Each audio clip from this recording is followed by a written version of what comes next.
Bago tayo magpatuloy, huwag kalimutang mag-subscribe sa aking channel.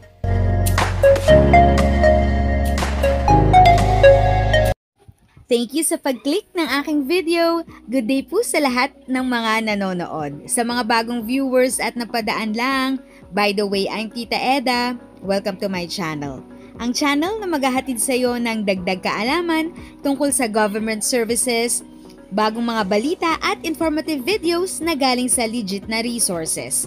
Mag-subscribe na para updated ka ng mga benefits na para sa mga senior citizen gaya ng social pension, Centenarian Act at iba pang benefits. Kaya para sigurado na makasali kayo sa listahan, kailangan nyo pong mag-register.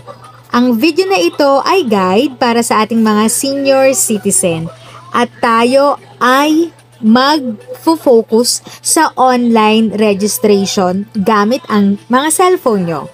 Sa mga nahihirapan mag-register, mabuti pong humingi ng tulong sa inyong anak, apo o kapamilya para maging successful ang registration. Ano ba ang kailangan? Need po ng OSCA ID nyo or yung Senior Citizen ID, 2x2 picture at dapat po may email address kayo. Okay lang po kung hindi sa inyo personal yun nga po kaya sabi ko, mag-ask po kayo ng help sa inyong anak or apo o kapamilya, pwede nyo pong gamitin yung email address nila. At ito ang need, at ito ay need na i-upload, need nyo pong picturean yung ID at ang 2x2 picture. So usually naman po, pag nandun na kayo sa step na yon, pwede na pong gamitin or para pong ma-activate yung camera nyo para ma-picturean yung mga ID at photo na yon. So, once nasa inyo na yung item, pwede na po tayong magsimula. Una, need nyo po pumunta sa www.ncsc.gov.ph.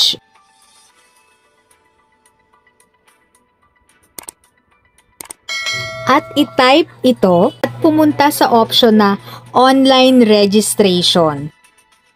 Tapos, i-click po ang check mark at proceed. At ito po ang makikita nyo. Medyo madami po ang fifilapan kaya make sure po na may Wi-Fi or data po kayo. Ito po ang unang part, yung identifying information po. So, usually po ang nakalagay po sa identifying information is yung mga name, yung mga basic information po na kailangan nyo pong fill upan. At ito naman po yung number 2, yung family composition. So, usually, pangalan po ng asawa, pangalan po ng magulang. So, need nyo lang pong i-fill up yung mga information na yon. At yung third part naman po is yung dependency profile. So, dito po yung nakalagay o yung mga isa sa mga choices is yung living condition, yung housing condition. Yan po, fill upan nyo rin din po yan. Next naman po, yung fourth part, which is yung health profile po. So, dito po ilalagay nyo ano yung mga blood type nyo, ano yung physical disability nyo po, o kaya yung, kung may mga existing po na mga sakit. Once tapos na po kayo mag-fill up, eto na po yung part na dapat naka-ready yung OSCA ID nyo and photo na 2x2 po kasi i-attach nyo po ito or i-upload nyo po ito once ma-picturean nyo. Eto naman po yung part na kailangan nyo i-attach yung actual photo nyo or yung 2x2 photo nyo or pwede nga pong mag-selfie kayo at i-upload nyo po yung picture. Next naman po kailangan nyo gumawa ng passcode po. Just enter lang po any numbers po doon sa slot na yon. At eto naman po yung part kung saan po dapat kayo maglalagay na inyong signature. Diyan lang din po sa website or sa app na yan nyo po gagawin lahat yan. At yung next naman po is yung magsicertify na kayo. So dapat i-check nyo po yung mga box na yon. At halos patapos na po tayo. So ilalagay nyo lang po kung kayo nga po ay tinulungan ng inyong kapamilya, anak o apo. Ilagay nyo po yung assisted name nila. Tapos, ilagay nyo rin po ang relationship nyo doon sa nag-assist sa inyo po. Tsaka yung contact number nila. At next naman po, bago i-click ang submit, yung po may kulay pula, basahin po yon kasama ng nag-guide po sa inyo. At eto na po ang last part. As I mentioned po, yung red is basahin lang po yung mga information at i-hit nyo na po yung submit. At yun na po, once na ma-hit nyo yung submit, magkakaroon po kayo ng reference number. So, ayun na po, dahil tapos na tayo dun sa step 1 and 2, yung pag-fill up ng form po and pagsubmit ng information. Yung step 3 naman po yung check registration. So, yun na nga po sabi ko sa inyo, once na-submit nyo na po yung details nyo, magkakaroon po kayo ng reference number.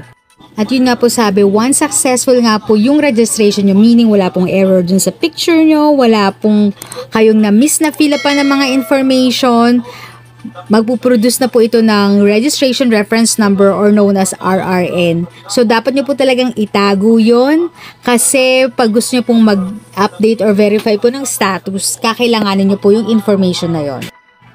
So, next nga po yung step 4 naman is yung approval of online form. So, yung registration nyo po sa database ng NCSC, i-check pa po yon and may official announcement of the approval provisions regarding sa validation ng data. So, you will be notified kung ano nga po yung iniwan nyo po dun na information like yung cellphone number and yung email address po.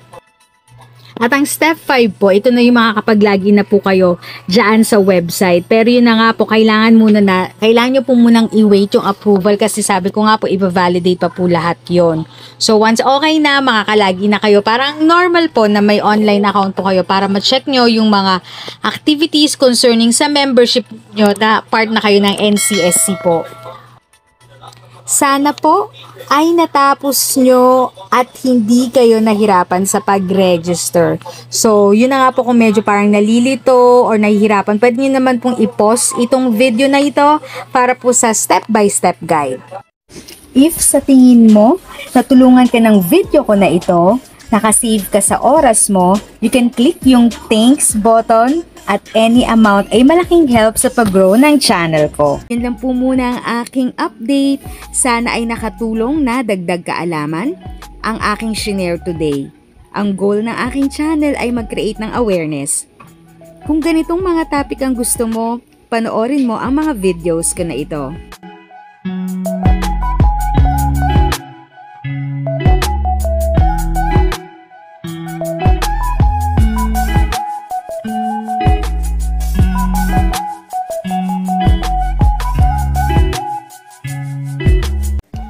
Thanks for watching! Kung may kapamilya, kaibigan o kakilala sa tingin mo ay magiging interesado sa video, please share or tag sila sa comment section. At syempre, if nagustuhan mo ang video, i-like mo na ito at subscribe ka na din.